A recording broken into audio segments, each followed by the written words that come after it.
Today we are talking with author and journalist David Sax, the author of Revenge of Analog, Real Things and Why They Matter. Welcome to Tradera. Good to be here. We are all so wedded to our phones and increasingly to our smartphones. And tell us, how did the book come about and what is the kind of central theme of the book? Well, the book came about, I think, sort of seeing that happen. It was around 10 years ago, before the iPhone came out, but, increasingly when the BlackBerry was becoming something that was commonplace, not just for, high-level professionals, but many people who wanted to have those capabilities. And I was seeing that people were really changing their behaviors around each other in a way that was very different. And the pace of digital technology becoming part of our lives, suddenly, it wasn't just relegated to when you sat down at your desk. Now it was with you at all times.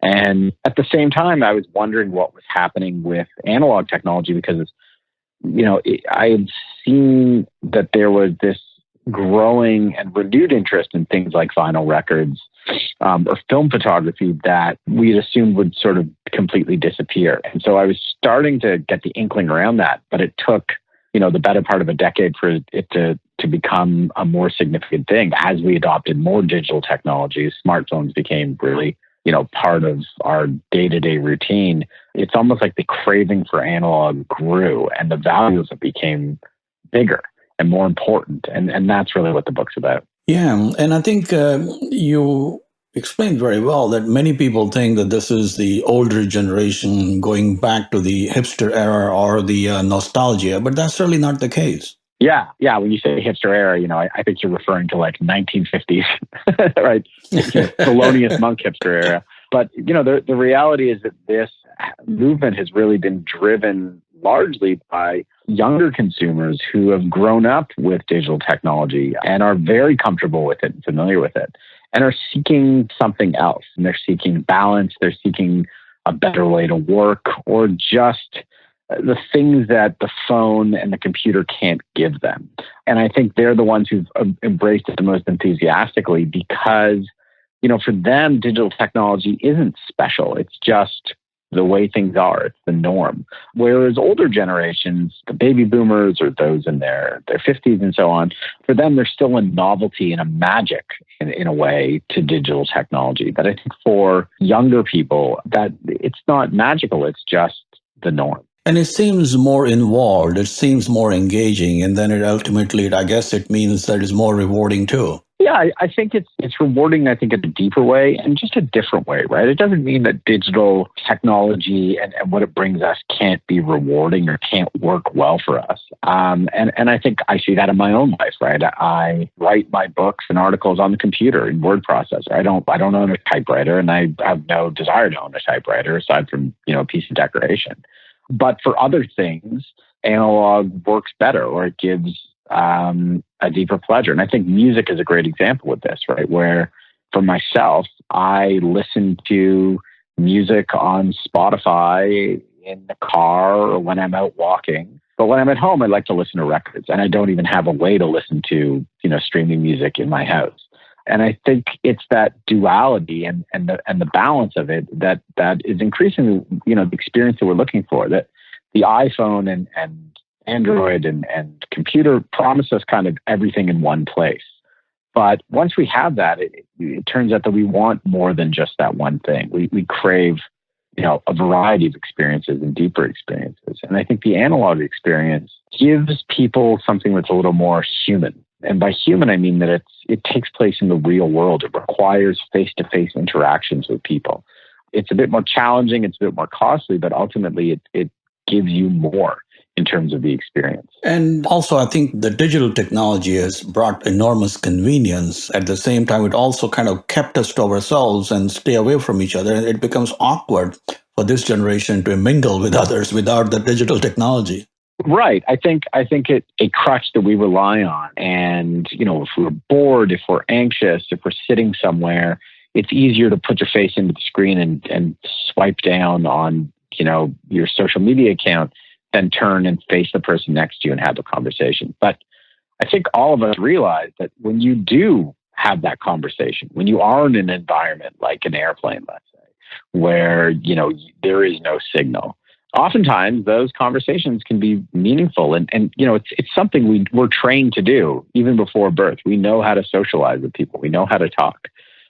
We know how to do that. And I think as we've gotten away from it, we need to provide ourselves with the opportunities and the chances to have more of those types of interactions. And I think what analog technology does, whether we're talking about taking photos with a Polaroid camera, or whether we're talking about, going and playing board games at a cafe, sometimes the interaction with other people is almost the real reason why we're doing it.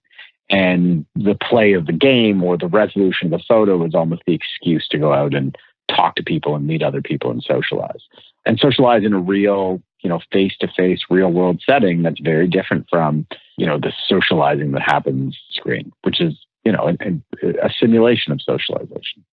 Increasingly, what we believe is that when we have a new technology, is better and faster and cheaper, and that generally is also meant to, or kind of equated with, is that the old technology with that will die, and the new technology will completely replace it. But that is not always the case when the digital and when a lot of digital communication or music, or as you mentioned, the paper and other things that have evolved, analog survives and is thriving in many ways. Yeah. And I think we see that if we look back at other technologies. We thought the bicycle would be completely replaced by cars, and certainly we wouldn't need to do, walk places or whatever. And I mean, now there's been this growth of, when I look at a company like Uber in my city, right, a lot of their food delivery is done by bicycle because it's just makes more sense in a dense city like Toronto. It costs less money. There's less gas. It's more convenient, right? And so I think a mature view of technology is you take the best of what each technology offers and you integrate them into your lives. And which is why when you go to an office workspace or a cafe where people are working, maybe even working on digital startups or projects, they're working with a laptop, they're working with a tablet, but they're also working with a notepad, a Moleskine journal or something like that, and a pen and maybe sticky notes. And it's not because they're, old-fashioned or afraid to use other programs that could sort of claim to do that. It's because that's the way they work best. And it's that combination of technologies of 500-600-year-old technologies of writing instruments and paper, and the newest, digital technology, and each does something different and complementary. And so I think whether you're talking about work or whether you're talking about, leisure, that is the way of the future, and not entirely everything happening on one sort of digital platform, whether it's the phone or a chip planted in your brain.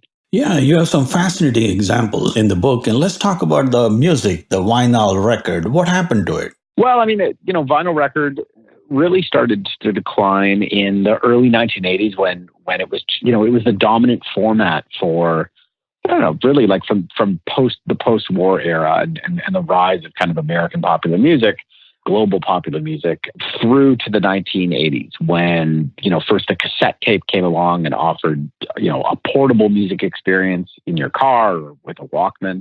And then very soon after that, the compact disc, which was far smaller, far lighter, far cheaper to produce, and, presented these advantages of, clarity and a lack of popping and hissing and the other audible noise that you'll get from a record after a period of time, right? So a certain type of convenience was there. And the vinyl record really began declining from, the early 1980s, steadily as new technologies are introduced, MP3s and then digital streaming, up until, its low point at 2006, right? That was the year when vinyl was rock bottom. Less than 1 million records were pressed in the and sold in the United States, which is a tiny, tiny number. And, there were hundreds of record stores, thousands of record stores had closed, and many of the vinyl record pressing plants had closed. The vinyl presses were, some of them were just torn up for scrap and sold for their metal. And then suddenly, really around, ironically, the same time that both the iPhone comes out and music streaming services like Spotify and Pandora become available. So you don't even need to buy your own music anymore. Now you can just rent it or listen to it for free.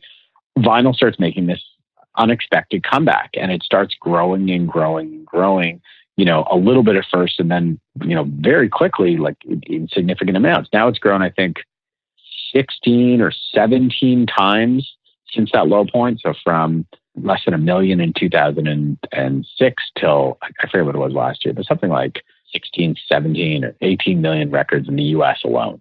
New records being sold, let alone secondhand ones. Sales of turntables are up. They're selling records in places like Walmart and Costco and Target and Whole Foods and in supermarkets in the UK. And there are turntables now everywhere. I mean, it's one of those things you can walk into any store and electronic store and certainly find them. There are record stores popping up again. Record stores are growing instead of contracting. And so it's this stunning reversal that anyone who made predictions about the future of music over the past decade or so could not have foreseen, even people in the music business. And so I think it's the story that brought me into it personally because of my interest in records and listening to records again. But I think one that captures best the phenomenon that I'm talking about in the book, which is, that here was a technology that was literally written off for dead, consigned to the dustbin of history, that not only sort of stopped its decline, but has begun growing again to the point where people are investing money in the business, coming up with new technologies, opening up new stores and record pressing plants and companies making the machines that make the records.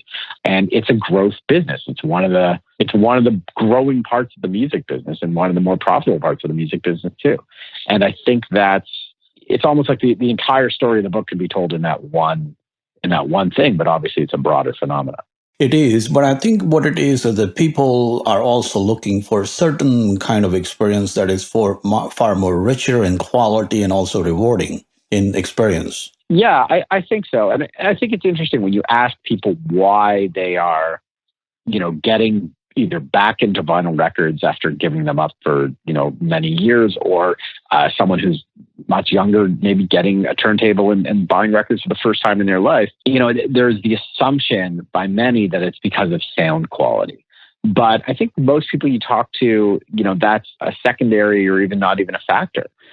They're looking at it for the quality of the experience. So everything that, listening to and buying records does that you can't get from listening on your phone, which is going somewhere and talking to people and learning about things and sort of having a place in your community or where you're traveling, where you go, which are record stores, right? The serendipity of finding something that you didn't necessarily know you thought, either through the recommendations and conversations with people or time spent looking through crates of records and something catching your eye or popping out at you. The ritual of bringing it home and how you listen to it the first time, and the social experience of listening to records with friends and having people go through your collection and going through the collection with someone else. And the fact that you can't just skip it. You can't just, listen to one track. It really is the type of thing to force you to sit down and listen and take your time. And I think all of that happens regardless of whether it's a cheap turntable with a very scratchy record that's low quality in terms of measuring the fidelity of the sound, or whether it's, the best turntable out there in a way that's very different from, listening to music on a phone or on a computer. And as one of the persons you interviewed for the book says that digitization is the peak of convenience, but vinyl is the peak of experience. Right, yeah. And I think I'm quoting Jack White there, who I didn't interview, but got a quote from somebody. Yeah. Or it might have been someone who works with him. But, I think that sums it up, right? It's so convenient to, take a photo on your phone, to listen to music on your phone, to type out a note on your phone, to send someone a message instead of talking to them in person, or picking up the phone and actually calling them, or writing them a letter, right? And yet, sometimes the things that take the most effort, that are least convenient, are the most rewarding. And I think that's the case with so much of the things in this world. We tend to assume that faster and better and cheaper and quicker is or the most convenient is superior, but that's not always true. Sometimes the slower thing, the thing that takes more effort, the thing that's limiting, is in many ways kind of liberating. It's like receiving a greeting card or a birthday card in the mail, real mail, or physical mailbox is far more sometimes gratifying than getting one electronically in your email box. So I'll give you an example. A friend of mine, her name's Emily Spivak. She's a writer and does a lot of kind of an art curator in New York. And she recently put on an exhibit. She does a lot of stuff about clothes and fashion. And she she put on an exhibit in Hawaii, which was a T-shirt shop that sold only white T-shirts, because she had read somewhere that Barack Obama said, if he could do anything if he wasn't president, he would open a shop that just sold white T-shirts in Honolulu. So she did this, and the proceeds went to a charity in Honolulu. And I think Obama's sister came and once and said something there. Anyway, today she posted a picture on social media. Of course, that's how I saw this, of a handwritten note that former President Barack Obama wrote her, thanking her for putting this on, and just a short card that he sent her. Right? If he had made a tweet, posted a tweet, or sent her an email, I'm sure it would have been meaningful. But here's something that she's going to take, frame, put on her wall, and every time she walks by, she's going to have a sense of pride of what she did and accomplished. Right? I think, again, that just shows that impact. That shows the real meaning of these things. And in the other end of the spectrum, my aunt passed away last week, and we were sitting Shiva, which is the Jewish period of mourning, where you sit around the house and have visitors come over. And we had taken a bunch of photos from our different photo albums of my aunt over the course of her life and put them in an album that people were flipping through. And I just thought, how much more social is this with people sitting around and doing it? How different is this than if we were just flipping through photos on an iPhone that we'd taken of her over the course of her life, right?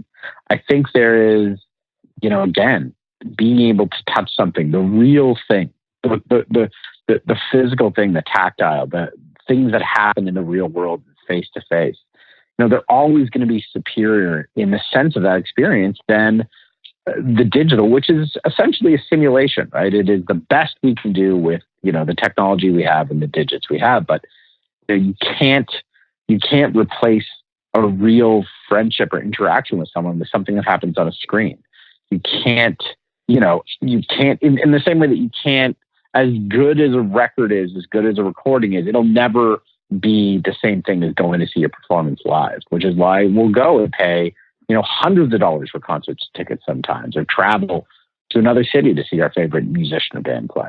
And so I think that the richness of the experience is that draw that will not only, has not only driven the growth of analog once again, but I think will keep it alive and keep interesting areas of growth around it, even as digital technology grows more powerful and more prevalent in our lives.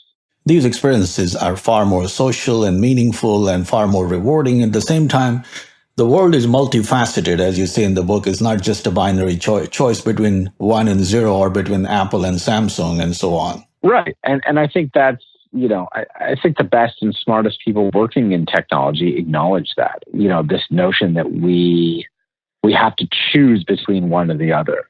We have to choose between digital and analog. It's a false choice. Most of us live our lives with a mixture of different types of technologies and experiences, and we make these choices readily throughout every part of the day. But I think it's up to us to make these choices in a way that are really based upon evidence we have of what is the best experience for us at that given time. And not based on this notion that one is superior to the other, or we need to be innovative, let's say, and therefore, we have to choose the digital technology every time, or we're going to fall behind. And I think that's, in the part of the book that I read about education, I think that's where you see that false logic and false choice do the most harm. Exactly. And I think in the second part of the book, where you talk about revenge of ideas, where you have retail, work, school in the summer. Let's talk a little bit about the summer. Well, yeah, indeed. As I say, you're in Miami, but I'm up here in Toronto. It's been really cold. Although I heard it's been cold there. It is. And the summer I went back to my old summer camp for a night and saw how they do not let the children at that camp have phones. And that is, not a given. There are many summer camps that have allowed campers and staff to have their phones with them at all times, because they argue that's the way of the world and that's how kids want to interact. And my camp, Camp Walden, probably one of 1,000 Camp Waldens in North America, they made a very conscious decision. No, that we will not allow phones. We will not allow tablets. We will not allow games. We will not allow, these devices into camp. And the reason is because, you go to camp to build fires and to, play sports and go and learn how to steer a canoe and kayak and water ski and so on, right? But the most important thing that children go there to get, and parents spend, $8,000-$10,000 a summer to give their children the chance for, is the type of deep, round the clock, life-changing social interactions and friendships and character building experiences that the phone, the tablet, software gets in the way of. It prevents. And so I think, the value that a camp is offering is saying, look, this is where your children will, 10 months of the year, your kids are going to be going to high school or school, and they'll be Snapchatting with their friends or whatever the heck they're doing. They'll be working on a computer to do their assignments. These 2 months, they are going to develop a different part of their life, a different part of their brain. And we're going to do it by taking that technology away first and foremost to enable the space for all the rest of it to occur. Fascinating. How is the education is changing? Obviously, we all were raised at some level at sometimes we all use the whiteboard, and that just brings out a lot of engineering and creative within us. Yeah, I think it's interesting. I think for all the talk of technology supplanting the whiteboard and the chalkboard, it's there in every classroom, and it's there in every company as well. And that's because just like paper and pen and pencils are there in every class, sometimes the simplest technology is the best because it provides the least constraints and the most ability to just do whatever with it. And I think that's where education excels.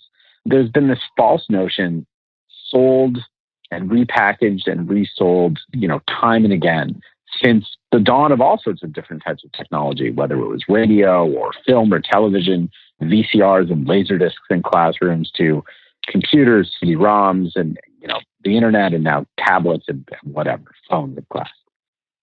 That what students need in order to compete and excel and to build the skills is to have more computers, more technology sort of throughout their life, that the more of that we can give them, the better off they'll be. And what's interesting is that for an industry that's supposedly, for two industries that are supposedly based upon, the rigorous application of data and analysis of information, the technology industry and the world of education. It's been so compelling to see them ignore all the evidence that's come out, which is said time and again, study after study, technology after technology. There is no benefit to marks or performance or IQ or student learning or lowering inequality amongst unequal students economically or geographically by throwing computers at classroom. There is obviously places for technology in schools to learn how technology works, to learn how things like computer code is written, computer language works, engineering, and so forth. But the idea that everything that isn't computers in school is bad, and we just need to give every kid, tablets and laptops, and that's how they succeed, has been proven time and again to be false, and in many cases, negative effects.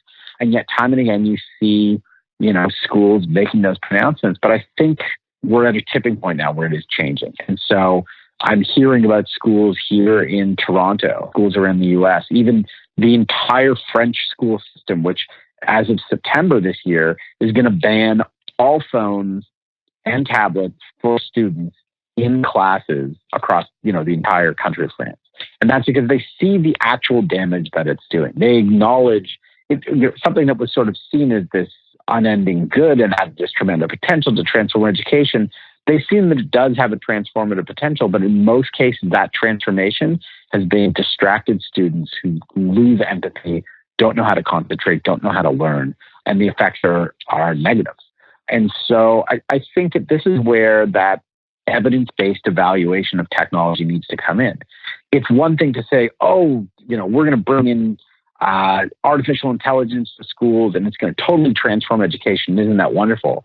And it's another thing to sort of say, okay, let's test it with a couple of schools. Now let's look at the actual evidence. Did this make things better or did it not? And if it did, in what areas did it make better? And what analog tools or methods, whether we're talking about whiteboards or pens and pencils or sticky notes, or even just the idea of a class of students talking to teachers and not talking through a video interface. Where does that do better? Where does that excel? Where does that lead to better participation, better learning, better engagement, better marks, right? And using the evidence, what works, instead of having a dogmatic approach of saying, well, the newest is the best and we have to, go with the future. We have been talking with David Sax, the author of Revenge of Analog, Real Things and Why They Matter. So much about the book. Tell us a little bit about you as author. How did you get into writing? Oh, I wanted to be a journalist. I think probably from when I was very young, I was always interested in, reading magazines. I had subscriptions to tons of magazines, and my parents had, I was always reading them, whether it was Newsweek or National Geographic or ski magazines. I was just a voracious reader of that. And I think, when I left university, I knew that's what I wanted to do. And then I wrote for magazines and as a freelancer and continued to for many years. But I started writing books and really enjoyed the process, the sort of long, deep dive into a topic and the sort of dedication to that for a couple of years. And so that's it. I mean, that's how I started. And that's where I'll probably keep going until they tell me to stop. And this is not the first of your books. This is the third book. Yes. Are you working on any other projects that may lead you to another interesting book? I hope. I had an interest around kind of, what makes an entrepreneur, the soul of entrepreneurship. And I think we've become obsessed with the entrepreneur over the past couple of years, but we've, in coinciding with sort of the boom of startups and the digital economy. And I think we've lost focus on what entrepreneurship really means. We've become so obsessed with the Zuckerbergs and the, Bezoses of the world that we forget that, an entrepreneur has many different faces and motivations. And so I'm hoping to do something that explores that, but still working on it. So we'll see. We'll see if it comes to fruition or not. Fascinating, especially where you're in Toronto. There's so many people from all over the world and so diverse, and it's beaming with energy and innovative ideas. Yeah, it's an interesting place, and it's a city that has so much of the world here. So I just wrote this past weekend about the growing number of Syrian immigrant entrepreneurs in the food business here, who, there's been 10,000 or more Syrian refugees and immigrants who have come here over the past couple of years, fleeing the war, and now in a need to provide a living and find a way in the economy here. They started making and selling their food in different ways. And to me, that's the fascinating part of it, right? Is, like Analog or like the things I've written about food in the past, entrepreneurship provides a window into all these other human experiences and motivations and how we approach that as a society. So I've always enjoyed writing about entrepreneurs. I've always been interested in writing about entrepreneurs. I find it fascinating. So now it's, hoping to be able to tackle that concept head on instead of sort of from the side. How long it took you to write this book from concept to completion? And what was interesting or what did you learn from writing this book? This book really, I learned quite a lot. I mean, as I said, I had the initial idea around it in 2007, but it took, almost a decade until that idea was in a place where, it made sense. And I tried to sell the idea for the book to many different publishers over the years in different formats, but it was never quite there because the phenomenon itself, wasn't really visible. And by the time the book came out, it was everywhere. And it really was something that, most people sort of saw and understood, whether it was the records or other sorts of things that were happening. And I think that, what I talked about, especially with you about the education piece and the real need to be able to weigh and evaluate technology, whether it's digital technology or analog technology, and what its value is and what its harm is. And consciously finding a way of how to balance those in your life, I think to me is, it's the thing that I take away the most from this. Well, thank you very much for your time and comments. And please do keep us in mind if you write another book. Excellent. Yes. Thank you.